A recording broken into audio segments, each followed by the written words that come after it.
What is up, guys? Welcome back to Wrestling Crossroads. As always, I am one half your dynamic duo, Twisted, alongside Brother Pyro. What's up, guys?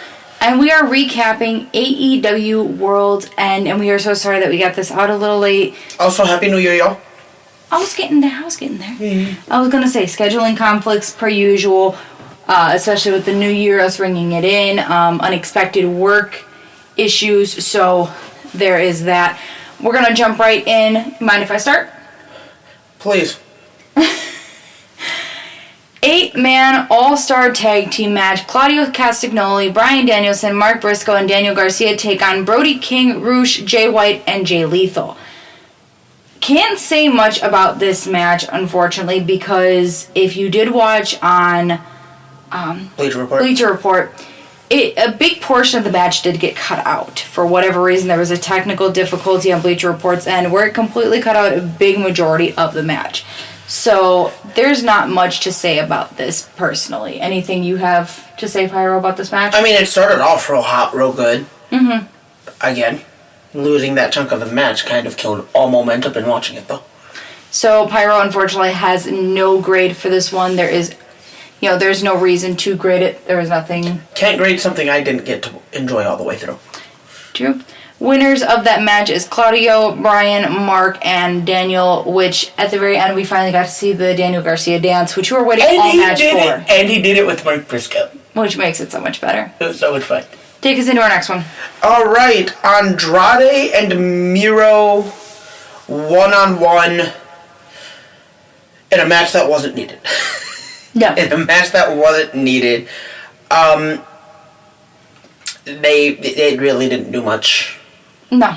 There wasn't a lot of memorable moments to me for this match.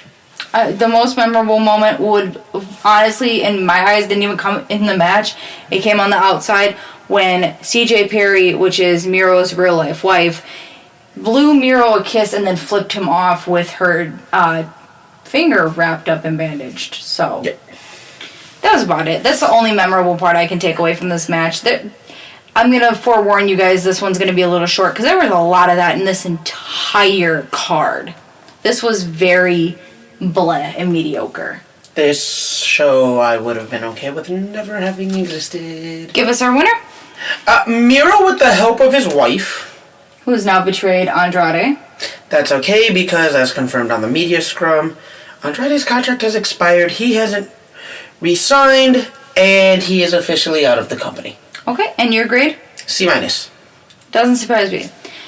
Next match we have up is the AEW Women's Championship. Toni Storm takes on Riho in, again, another match that there's nothing memorable about, unfortunately. And that's sad to say about the women's division.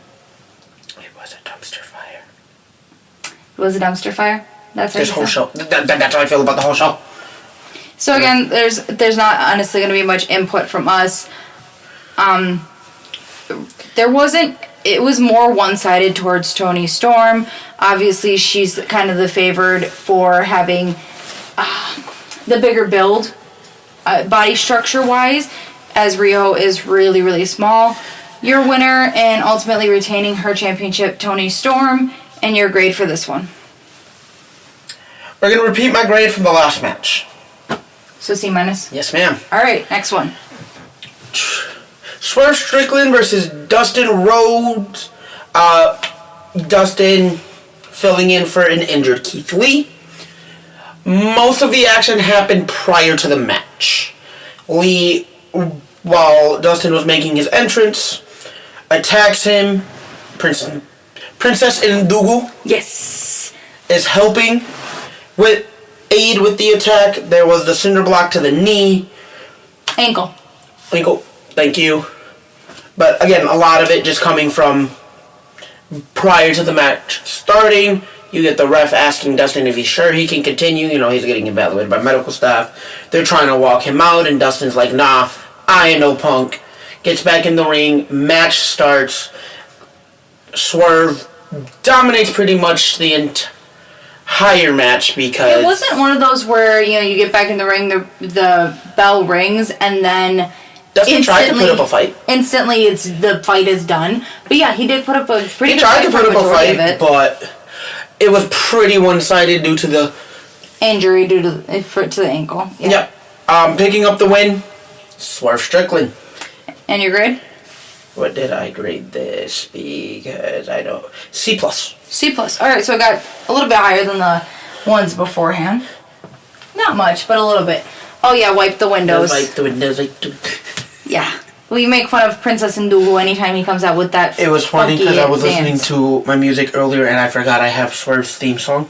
So you were doing so the it dance. started playing, and while I was in my Uber, You started doing the dance. I'm sitting there in the back seat doing the dance. Of course you were. My Uber driver's just looking at me like I have 5 heads. It was kind of funny. Alright, next match up, and yet again I get both the 8-man tag matches. I swear we didn't plan it that way. No, we didn't even plan it that way on the kickoff. But here we are. Alright, 8-man tag team match, Big Bill, Ricky Starks, Kyle Fletcher, which ended up actually being Takashita, and Powerhouse Hobbs takes on Chris Jericho, Sammy Guevara, Darby Allin, and Sting. I love that you have this typed out, and Takashita was 100% auto-corrected. I'm just, you know what, whatever. Takashika. Yeah. No, that says Takashika. It does say Takashika, but I knew exactly who it was. That's the funny part is I remember who it was, even though I was kind of curious to see Kyle Fletcher, in this match. Aussie. Oi. But it confused me and you when he didn't come out. Right, because on the poster it's him. It was Kyle Fletcher. Yep. No. This match a little bit more memorable. You did have Barely, but you did have moments. There was one thing that did really stand out to me, and that was when Ricky Starks was in the match. The other side had tagged in Chris Jericho. He flipped him off and was pretty much like, I'm not going to wrestle you, and tagged himself out. There was no clear domination on either side. It was pretty matched equally, and unfortunately, it's sad for you, this is Sting's last match in New York. Why did they do my boy Sting like that? Jericho looked winded. Why did Sting, the oldest competitor in this match, might I add, actually look really good? Like he actually looked the best outside of, the little wear and tear that he gets from wrestling. I think it was more or less because Jericho got gassed really quickly. He was also the one that was taking on most of the damage, unfortunately. He was. Him and Sammy were taking on most of the damage. Darby was more towards the end, but Darby had just, climbed Mount Everest a while ago. So I'm just glad he survived it. I don't even know if he got to the top. I'm really curious, but none of us know. He survived. The point is, he's still here. Okay. Shall I tell them our winners? Yes. Because there ain't much more to talk about with this match. Winners is Jericho, Sammy, Darby, and Sting. I am really curious to see where they go with this Jericho-Sammy storyline, because it's always fun to see what these two do. Your grade for this match? D. D, okay. Alright. Take us into the next one. TBS Championship. Julia Hart represents House of Black. House of Black in a house rules match where biting is allowed, because apparently that's a thing for Abaddon, who her opponent is. I'm going to point out that even in the kickoff show, and anytime I was saying it before when I would call this person Abandon, Pyro never corrected me, and I didn't find out until the match came that her name is Abaddon. I love you.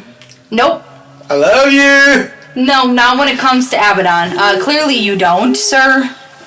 I was hearing you say it the right way. I'm sorry. No, I kept calling her Abandon. I miss her. Because when you read it, it doesn't say Abaddon. It says Abandon. I'm sorry. I misheard. Anyways. Tell us about this match. What little bits we can. Both competitors came in. They exchanged a decent back and forth for a little bit, because no one really ever had the upper hand until towards the end of the match when Sky Blue got involved. She didn't really get involved during the match. She got more involved after the match. That's what I'm saying. Towards the end of the match, she did, if you remember, I believe she knocked Abaddon off the top rope. And then hid underneath the ring, to which Abaddon pulled her out and was like, look, screw you. And that distraction helped Julia Hart pick up the win and retain her TBS title. With a botched moonsault, might I add.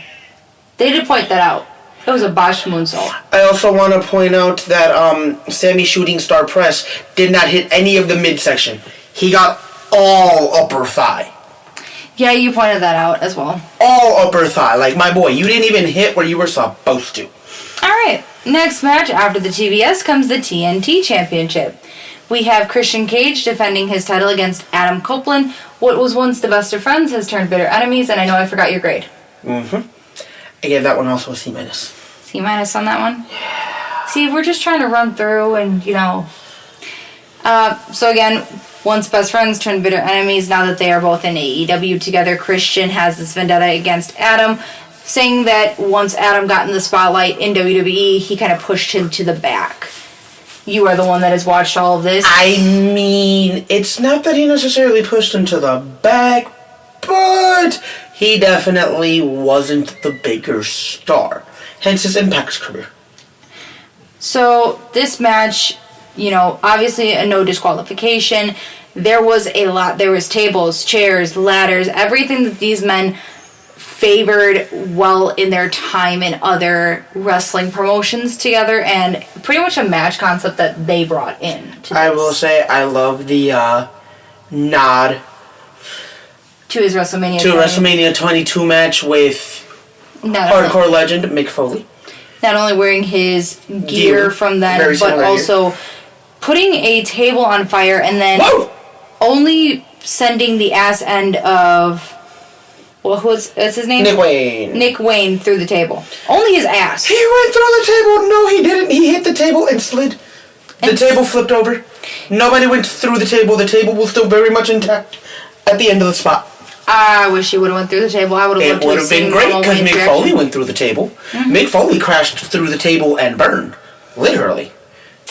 Yeah, well, I would have loved to have seen that with Nick Wayne, but I think because he had just pretty much turned 18, they said, yeah, we can't do that. Actually, they can. He's 18.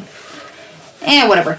Anywho, ending the match and becoming your new TNT champion, Adam Copeland wins off of Christian. However, that match right there, I'm going to give the grade for that one. Yes. C+. C+. I was just going to ask for it all at the end. No, because I have these two parts graded separately. Okay. Because they are technically two separate matches. Okay. So, at the end, we see Killswitch come out, who had won the Battle Royal on the 0 Hour, and that was for a TNT contract, anytime, anywhere, for a match. He then hands it to Christian after Christian demanded it. Yes. You can definitely tell he didn't want to. No, he didn't want to. He wanted the championship and the opportunity for himself. But Christian demanded it. He hands it to Christian. They ring the bell, and 1, 2, 3, Christian regains the championship once again. I am excited to kind of see where they go with this, as I didn't expect. I'm not. I didn't expect. You just killed all of Killswitch's momentum.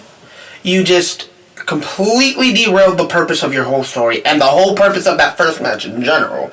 If the plan was for him to leave Long Island with the title to begin with, should have just let Christian pick up the win in the initial fucking match.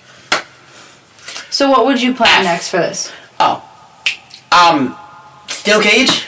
Like I said on the pre-show, steel cage at this point, because that's about all you can do. And your grade was an F. F. Okay.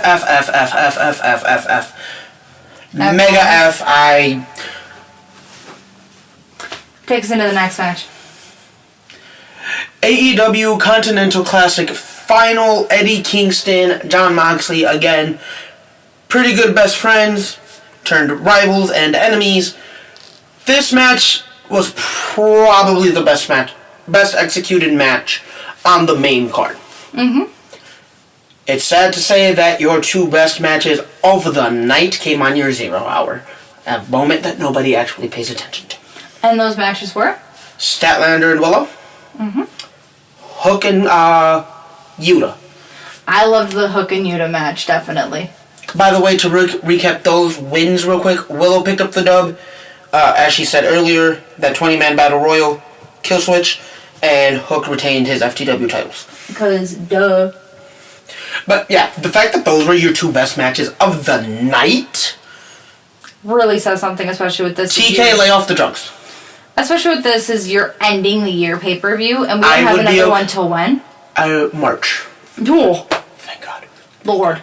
I would be 100% okay if we can wipe this whole night from the record books of all professional wrestling everywhere. Go get the Men in Black memory eraser and just hit the whole world with that. Real quick, just so we can forget that match happened. That night happened. Agreed. Thank you. Continue. Really great match. Not a super long match. No. But it definitely gave us what we wanted in two heavy hitters vying for respect and the right to be called the Continental Crown winner. Mm-hmm. Or Continental Crown champion. Yes. And also Triple Crown champion. Mm-hmm. As Eddie Kingston, at the beginning of the tournament, put his New Japan Pro Wrestling Strongweight title and Ring of Honor World title on the line throughout this tournament. Great match, great story, no blood. Shocking. Especially because it's a Moxley match. You breathe on him the wrong way and he's... Bleh. Yeah, I know. Love the match. I did enjoy the sign of respect post-match. Mm-hmm. Picking up the win, earning the right to be called Triple Crown winner, Eddie Kingston. And we did find out that we get this match again, or not this match, but this tournament again next year. So you were saying, oh, we don't need another title. Either this gets defended more regularly or it's defended in this tournament year-round. Yep. I would be okay with that. I would also be okay with... Every 6 months is what you were saying. Yes. Another concept, because obviously the Continental Crown really only makes sense during this 1 year round-robin tournament. Mm-hmm. Eddie Kingston holds on to it. Winner of the overall tournament faces him in the final. Okay. Again, a combination of our concepts. Yeah. But again, something that makes it worth watching. Mm-hmm. And we have to point out, this is my streak continuing on calling an Eddie Kingston match. Wrong. Yep, because you called Kingston. Or you called Moxley. I called Moxley to win. This is number 2 in my streak, and I will get to number 3. Hopefully. No, I'm getting to number 3. Because if you don't get that third in a row, it restarts. Yeah, I know. I'm aware. But we're at 4 overall since we've started this podcast. Yeah, sadly, I know. All right. Ending out our show, I need a grade. B. All right. Ending out our show, we have the AEW Championship. MJF defense against Samoa Joe. Just to start this off, before we even had the bell ring, I loved the sign of respect from the people in New York where they chanted, "He's my scumbag," for MJF. All the video package during the entrance of all Long Island locals, because heel or face, that is the only place that MJF will ever be as over as he... That is his biggest spot. Yes. For being over is home in Long Island. So the fact that they got a bunch of locals to talk about, hey, he's represents Long Island in the best way possible, essentially, was great. Absolutely beautiful. We did have Adam Cole at ringside coming down on the crutches. During his entrance, I do want to point out, I love that Taz pointed out, I never thought this many people in New York would actually be cheering Samoa Joe, because he got a really nice pop. He did. This match started off very heavy hitting on Samoa Joe's part. You could definitely tell that he was here for blood and really made it known. He did really attack most if not all of MJF's continuing injuries. I know you really loved this match. It was one of your favorites of the night, and it's sad that it literally came to the main event for you to love a match. Again, not much more to say about this match. There was a moment where MJF was, the ref got knocked out, so he did a low blow to Samoa Joe, and then called for his ring. Yeah. Where Adam Cole kind of fumbled the ball a little bit and forgot where he put the ring. Ended up handing it to MJF, but it was too late, and Samoa Joe had kind of capitalized by putting him in the coquina clutch. The rear naked choke. Rear naked choke, sorry. I remember that the coquina clutch is kind of trademarked by WWE. Oh, okay. So rear naked choke, and ultimately MJF did pass out. So your winner. I love that that's how they went about it, though. I think it was. I think in the end, I agree with you there, but I think that wasn't the time it was supposed to end. Let me explain. Mm-hmm. So obviously you're saying, you know, the timing about it. I 100% think that that's how it was initially supposed to end anyway, and the ref is just, you know, telling the story of, wow, I can't believe that this is how it ended. Because, you know, the ref is just as much a part of the story as the wrestlers. The fact that he locked it in where his head wasn't straight, it was cocked. Yeah, we pointed that out. You have pointed that out. Yes. Specifically. I do like that that's how they ended it for this reason. MJF has a case for a rematch. Yes. I didn't tap out and you didn't pin me. Did you really beat me? Alright. Yeah. True. So your new champion is Samoa Joe. Afterwards, we get Adam Cole in the ring to pretty much tell MJF, hey, look, you fought your hardest. You're still loved by everybody here. This. I love you. You know, you're still my best friend. And then we see the masked men for the devil come out. MJF stands in front of Adam Cole because that's his best friend and he needs to, kind of be there to save him. They then start to attack him. It goes back and forth between MJF and Adam Cole screaming at the masked men in the middle. Hit me with the chair. No, hit me. Don't you dare touch him. As a steel chair was introduced, the lights then go out. And the devil is revealed as Adam Cole. Baby. And I called it. You did. You did. We got the unveiling of the masked men as well. I'll let you tell them that in a second. Let's come back up and we see Adam Cole sitting on the chair. He has his head down, he pulls his hair back and puts his head up, and then the masked men reveal themselves. Eating grin. Well, when the lights came up, they were all revealed. No, they pulled off their masks. Revealing it as all three members of the Kingdom, Matt Taven, Roderick Strong, Mike Bennett, thank you, and former lackey to MJF, Wardlow. I think that's going to be interesting, and I'm excited for Dynamite this week. So, ending out the show, MJF is attacked after, he pretty much says, I loved you to Adam Cole. They then leave, he's sitting there, if you noticed, he was asking why. Yeah. He really was asking Adam why. And I love that he takes the devil mask out of his coat pocket and throws it at MJF. He dropped it on him once he was done being jumped. But I'm going to point this out, that now, as of right now, MJF is officially removed from the roster.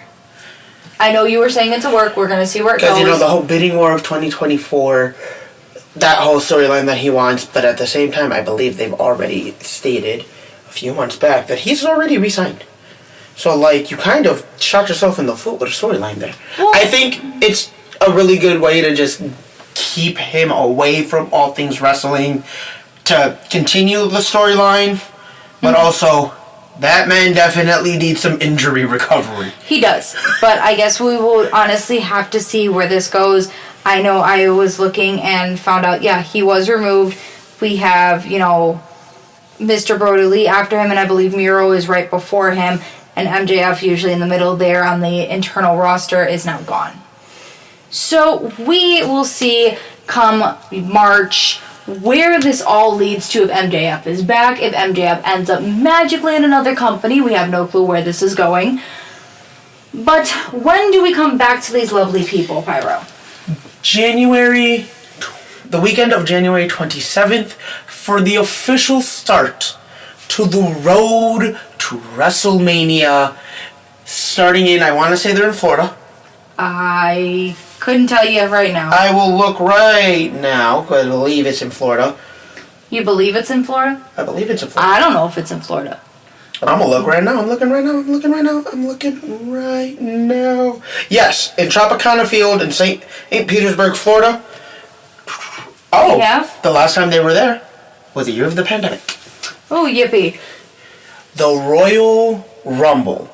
30 men, 30 women competing for the right to main event the Showcase of the Immortals, WrestleMania. I am so excited to get this started. Oh, I know you are. And we will be doing something different this year when it comes to the Royal Rumble match.